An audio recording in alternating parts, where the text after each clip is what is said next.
Big bad job. Okay, you're all set. Remember that song? Yes, the great song. That's important. We're gonna start right here. You gotta ignore that.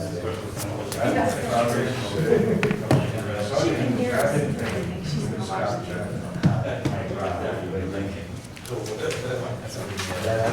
Councilman Moore, you're able to start. Yep. Call the city infrastructure meeting for September. A roll call.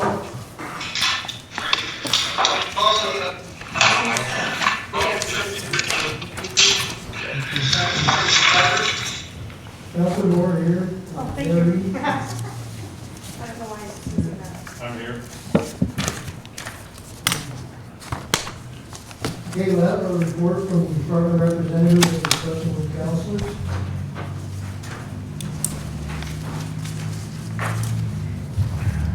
Good evening. First of all, for tonight's agenda, we've got an item on there to agree to and authorize an agreement with HydroSource Associates to perform some of the components of the Phase 1 water system improvements. If you recall, we got a WEA grant, $3 million towards doing water system improvements. This is to advance some of that work. One component of that work is to do additional development of a test well that's already been installed.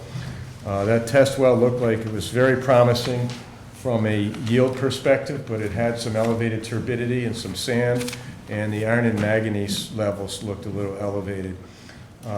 We're feeling now with some further development, we'll clear that sand out, we'll clear the turbidity out, and we can get a more accurate reading on the iron and manganese.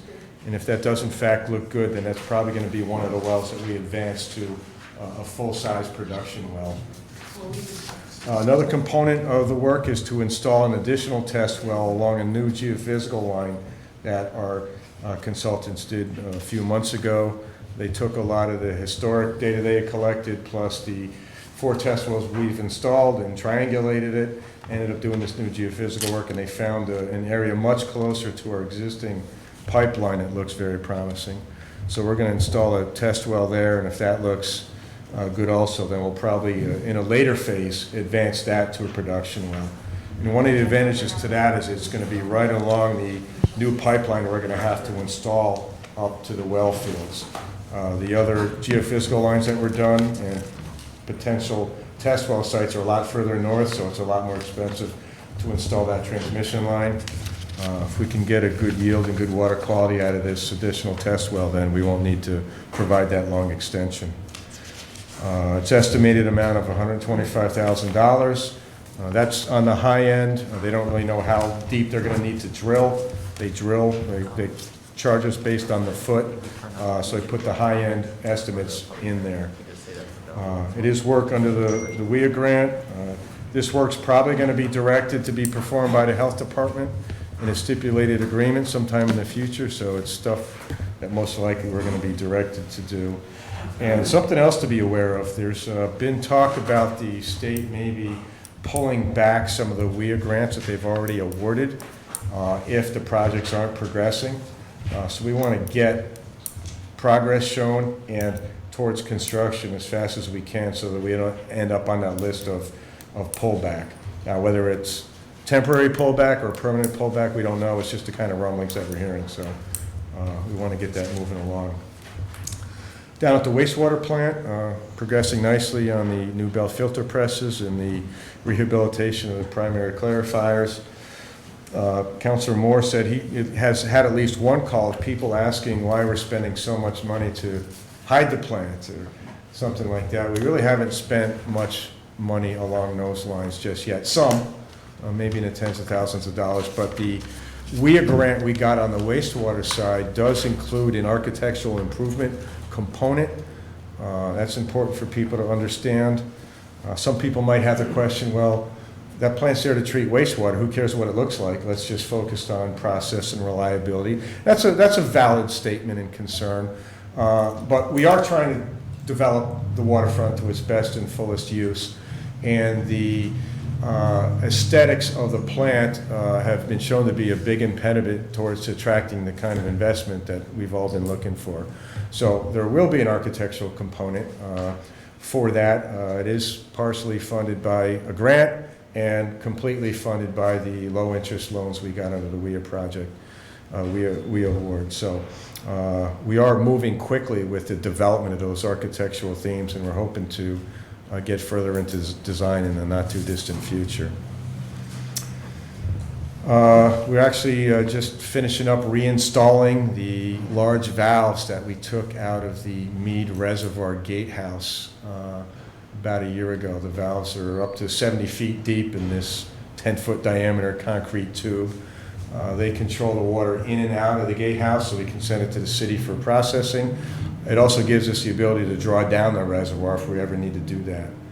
The valves there are 100 years old. We pulled them out. We thought we were going to have to spend $100,000 on new valves in addition to all the labor costs, but we were actually able to refurbish those valves, and they actually just got reinstalled yesterday. Today they're going to finish up the valve installation tomorrow.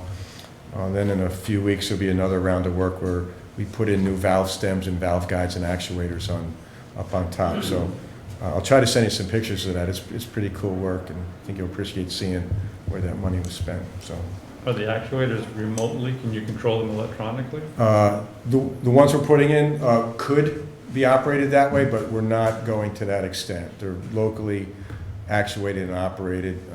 There is ability to hook them up so that you could do it remote, but we don't. In addition to the telemetry, we'd also need to run power supply in there. We don't have electricity in. We will be running power in for the new well field, so it'll be a lot easier to extend that power over to the gatehouse and then put on electric actuators on top of the manual ones that are going in now. How close is the closest well to that? Closest well, probably within, the pipeline's going to extend within 400 feet, probably. The well itself's probably going to be closer to 1,000. When do you think you'll turn the well on? The first well on? Depends what we find with test well 4. If the development of that looks good, we could be installing a production well there late this year. Then we also, at the same time, we're in design now for the pipeline and the electrical feed and all that. So conceivably, spring, summertime next year. John, those wells are those exclusively for backup? Hopefully, or are we planning on putting those online in the future? Yeah, they'll go online, and we'll then have the option of just using the wells, blending that groundwater with surface water, either from Meade or the Westbrook Reservoir system, or from the river if we ever need to draw it out of there.